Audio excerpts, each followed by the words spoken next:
¿Cómo le va? Juan Pablo Quintero, tal? legislador del juecista del Frente Cívico, integrante de Cambiemos, por supuesto. Muy bien, gracias por la invitación. No, por favor. El fuero anticorrupción, ¿querés, Juan Pablo, eliminarlo?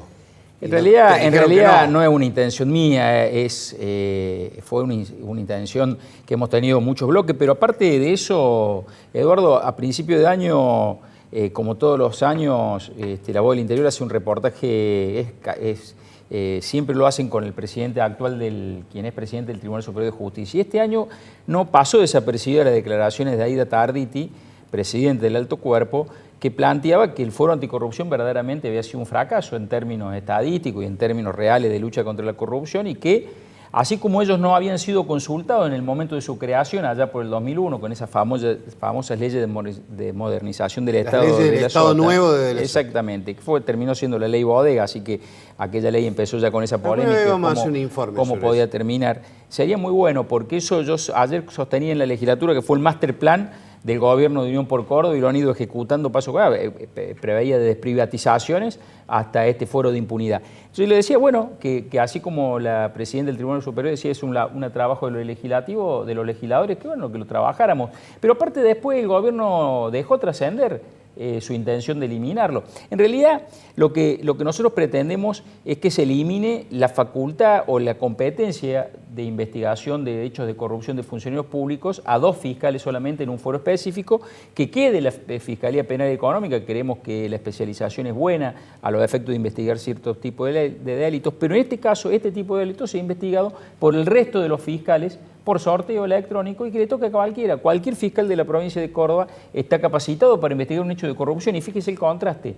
Mientras nosotros en Córdoba no tenemos un solo hecho de corrupción de funcionario público investigado, llegado al banquillo de los acusados, realmente funcionario de peso, hay una fiscal en Río Segundo, la doctora Baulies, que no solamente investigó, procesó, metió preso al intendente de Pilar, a su asesor letrado, a otro funcionario que es objeto de múltiples amenazas, teniendo problemas realmente. Pero, ¿qué significa eso? El contraste entre un fiscal, una fiscal en este caso, que tiene la valentía, el coraje y el convencimiento y las convicciones que hay que tener, y estos fiscales que son, yo lo dije ayer y lo vuelvo a repetir acá públicamente, son punteros políticos del delazotismo, son manejados por una persona que es el fiscal adjunto, que se llama Héctor David. Está bien, yo de ninguna manera voy a cuestionar a la fiscal Baulí, es todo lo contrario. Pero digo que es mucho más fácil para un funcionario judicial, para un fiscal, me parece, que investigar a un intendente que a un poderoso. A un intendente de un pueblo que a un poderoso. No son las mismas situaciones, me parece. No sé, pero me parece la influencia y las presiones sobre los otros fiscales, lo que tampoco quiero defender a los fiscales. Mire, pero yo le quiero decir, cuando hablamos de presiones, ¿de qué tipo de presiones hablamos? La doctora Baulés vive ahí en la localidad de Río Segundo, o sea, claro, digamos, la hemos entrevistado acá en este programa. Y créame que las presiones, probablemente no reciba presiones del poder político o de arriba a la llamada telefónica. Sí, pero sí de las mafias. Pero sí de las mafias. Claro, no, sí. Pero entonces, no pongo en duda eso yo. Pero yo lo que digo es que cuando un fiscal, por más presiones que tenga, está convencido de lo que hace, va para adelante. La primera causa que estoy hablando de una persona que quiero decirle que conozco, con la que trabajé más de 5 años, que es de mi amistad, a la que respeto, a la que admiro y a la que aprecio, con lo cual... ¿De quién está hablando? De la fiscal Baulíes. Correcto. No estaba hablando del Chirola David. No, estaba hablando de la fiscal. Entonces, evidentemente, puedo no ser objetivo, pero ni bien llegó, ella tomó la decisión de meter preso a unos empresarios que tenían un problema con los campos. A las 2, 3, 4 semanas que estaba ahí, recibió la primera amenaza, que le dijeron que iba a aparecer tirada en un campo. Hay que soportar esas presiones, sin duda, Eduardo. La presión del teléfono es distinta, es otro tipo de presión, pero la presión que se ejerce cuando uno lo que pasa, es complicado. Juan Pablo, es que la presión del teléfono es la presión que ejerce tal vez el tipo que te hizo fiscal. Si te hizo fiscal, probablemente si te hiciste solamente, si el fiscal te hiciste vos por tus propios méritos, no tenés presiones. No tenés presiones, pero el problema es que en estos últimos años son cada vez más sospechadas. Le voy a contar algo para alimentar su ego, si me permite. No, si me hace permite. Falta. Yo estoy demasiado ya lo tiene alimentado. Con sobrepeso. Ayer en la legislatura nos planteaban lo bien que andaba la provincia de Córdoba y que nosotros éramos lo único que veíamos algo raro en el Poder Judicial y que acá el gobernador había renunciado a su facultad de designar jueces. Entonces, en una segunda intervención, me acordé de una nota que alguien había escrito alguna vez en Labor Interior, pero no me acordaba quién hasta que la encontré, y era justamente Eduardo Bocco, que había escrito una nota que era La venta de la justicia. No, que planteaba, y se las leí, y la leí en el recinto, o sea que va a estar en las versiones taquigráficas, Eduardo, porque le decía que usted planteaba en esa nota que una de las mejores medidas, o la que más esperanza generó cuando llegó de la Sota con esta modernización del Estado cristalino, era la reinstauración del Consejo de la Magistratura para terminar con lo que había hecho el gobierno radical, que había designado, uno de los cuestionamientos de la designación de fiscales y jueces a dedo. Correcto. Ahora, a poco de andar, decía usted en la nota, se dio cuenta que se vio en el espejo de Angelo y dijo, no vaya a ser cosa que termine siendo investigado yo. Con esta. Claro, usted planteaba que había tenido, y que con Carbonetti a la cabeza habían ideado lo que se denominó la emergencia judicial. Decir, bueno, el Consejo de Magistratura está bien, pero primero vamos a decretar la emergencia judicial. Con eso jubilaron un montón de jueces y fiscales independientes. De 50 años, 52 años. Claro. Le digo porque no me lo contaron. Yo estaba en la justicia, yo vi cómo desintegraron en la Cámara del Crimen en la que yo trabajaba 3 jueces y un fiscal con 50, 53, 55 años de edad, pero con 30 años de trayectoria, en el apogeo de su carrera, cuando tenían lo mejor para brindar a la justicia, lo jubilaron para poner, usted decía en la nota, fiscal y jueces confiables. Confiable entre comillas. Entre comillas lo puso. Confiable entre comillas. Así estaba escrito inclusive. Y bueno, una vez que pasó eso, ya volvieron al Consejo de la Magistratura y ahí reciclaron. Pero ya habían puesto todo lo que necesitaban poner. Entonces, bueno, eso lamentablemente es lo que sucede en lo que yo denomino la Agencia Córdoba Justicia, porque para mí eso de Poder Judicial, ese fuero, quiero aclarar, ese fuero, tiene poco. Así como rescato fiscales como la que acabo de rescatar, y hay muchos más, no solamente ella, también debo decir que en ese fuero lamentablemente deja mucho que desear. Juan Pablo, en estos días, bueno, vos estuviste involucrado en lo que fue la investigación por Odebrecht, viajaste a Brasil, hace poquitos días se dio a conocer que el ministro López dejaría de estar investigado por esta causa. Sí, le dictaron la falta de mérito. ¿Qué te moviliza a investigar esto del Foro Anticorrupción? Digo, ¿tiene algo que ver por lo que vos venís investigando hace tiempo con esta causa? A ver, primero uno viene de ese palo. Yo tuve casi 14 años en el Poder Judicial, casi todos en el Foro Penal, con lo cual los conozco a todos, conozco los mecanismos, conozco los llamados, conozco cómo funcionan las presiones. He vivido, o sea, imagínense que yo estuve en el Poder Judicial con el gobierno de Angelo, con el gobierno de Mestre y con el gobierno de la Sota, así que conozco exactamente cómo hicieron funcionar cada uno el Poder Judicial, básicamente en el Foro Penal, que es lo que le interesa. Quédense tranquilo que el Foro Civil, el Foro y el Foro Laboral les interesa poco y nada. Les interesa el Foro Penal y algunas partes, fundamentalmente, como cuando crearon el Foro Anticorrupción.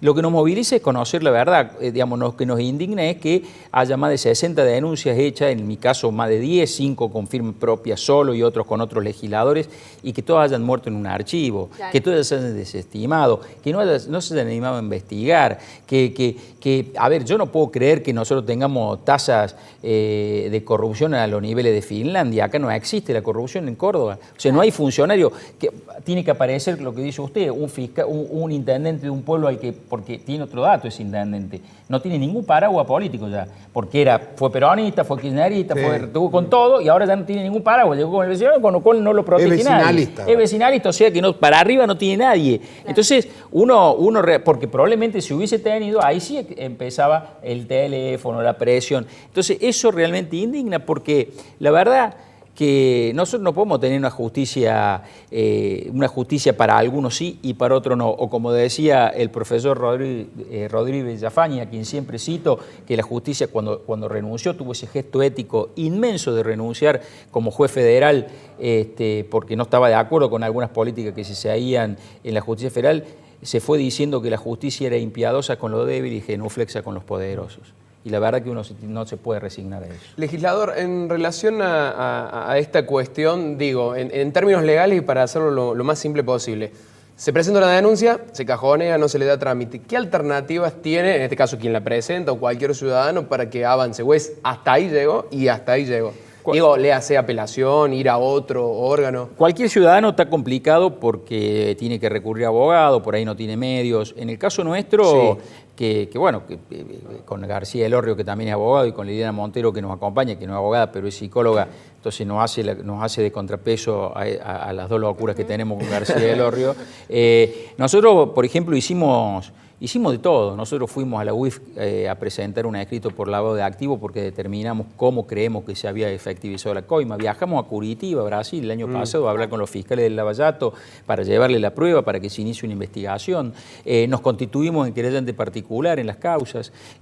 Constituimos una sociedad, constituimos una asociación civil a los efectos de poder ser aceptados como querellantes en las causas. Y bueno, eso se está resolviendo. Tenemos las trabas porque, por supuesto, cuando intentamos acceder a las causas nos van diciendo que no, pero nosotros apelamos y ahora están en el Tribunal Superior de Justicia para que resuelvan. Un Tribunal de Justicia que en la apertura del año judicial la doctora Tarditi planteaba como un avance este observatorio anticorrupción que va a abrir la justicia. Y le digo, la verdad, que si van a abrir un observatorio anticorrupción con la estructura judicial que tenemos, déjenlo como está, no abran ningún observatorio porque no va a hacer falta nada, porque no existe. ¿Para qué quiere? Digamos, yo no quiero ser, la verdad que tener un observatorio para ver cómo un fiscal me archiva sistemáticamente las causas. Mire, en la causa nosotros lo denunciamos al fiscal, al actual juez de control anticorrupción, Gustavo Hidalgo, que era fiscal. Tuvo muchas de estos archivos, casi todos, pero por 3 causas en particular lo denunciamos. Una de ellas era Odebrecht. Lo denunciamos por encubrimiento agravado. Yo sostengo, y eso fue verdaderamente una discusión que tuvimos, sana discusión que tuvimos con los otros 2 legisladores que acompañaron la denuncia, yo sostengo que el accionar de Hidalgo no fue negligente, fue delictivo. Fue delictivo porque con absoluto dolo actuó encubriendo los hechos de corrupción que nosotros le denunciamos. El fiscal que intervino el archivo, pero la jueza de control, la doctora Ferreira, en un dictamen bastante valiente, disentía con el criterio del fiscal, decía que había que promover una investigación y que mínimamente había denegación de justicia en la actitud, en el obrar de Hidalgo. Después fue la Cámara de Acusación, aquella Cámara que usted recordará seguramente. La Cámara del Perdón. Así la bautizó el periodista Godino. Fallecido ya, lamentablemente. Fallecido Marcelo Godino, que la verdad que era... Murió muy joven. Que murió muy joven, que era muy brillante y que bautizó en ese momento a la Cámara de Acusación como la Cámara de Perdón. Durante la administración de Angelos. Y todavía no cambia. Todavía ese apelativo no ha cambiado y lamentablemente llegó a la Cámara de Acusación y el fiscal adhirió a los conceptos y a la opinión del fiscal de instrucción y el archivo. Pero como estamos constituidos en querellante, estamos esperando que se resuelva. La última, porque ya se nos vuela el tiempo, aunque parezca mentira. Vos decís, bueno, nosotros lo denunciamos y demás, pero en la legislatura Cambiemos lo sostuvo Hidalgo. No. En la legislatura, cuando fue el pliego de Hidalgo, se votó dividido. Que gran parte el Frente Cívico, como nosotros somos un interbloque, constituido por 3 partidos. Sí, Cambiemos un interbloque, constituido por 3 partidos. Frente Cívico, PRO y UCR.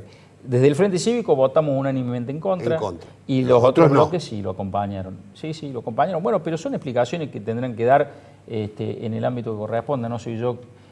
la tuvimos la discusión y cuando se discutió en el interbloque nosotros fuimos firmes en nuestra postura y nosotros tenemos una historia sosteniendo esta cuestión, con lo cual no íbamos a variar, por más que hoy formemos parte de un interbloque y formemos parte de una coalición que en la nación gobierna, en Córdoba es oposición y que esperamos realmente que el año que viene seamos oposición. Estas contradicciones que probablemente se vean y que usted me plantea no tienen que ser un obstáculo para que nosotros podamos avanzar el año que viene en una construcción mucho más amplia, plural, pero tenemos que tener claro, desde hayamos votado como hayamos votado en el pasado, qué es lo que queremos para el futuro. Para el futuro, creo que los cordobeses nos merecemos una justicia verdaderamente independiente, que es lo único que nos garantiza, en este país, reglas de juego claro, son las reglas de la República, que es decir, que los poderes funcionen de manera independiente y no que uno avasalle a otro. Perfecto, Juan Pablo, ha sido un placer tenerte. No, por favor, el placer ha sido mío.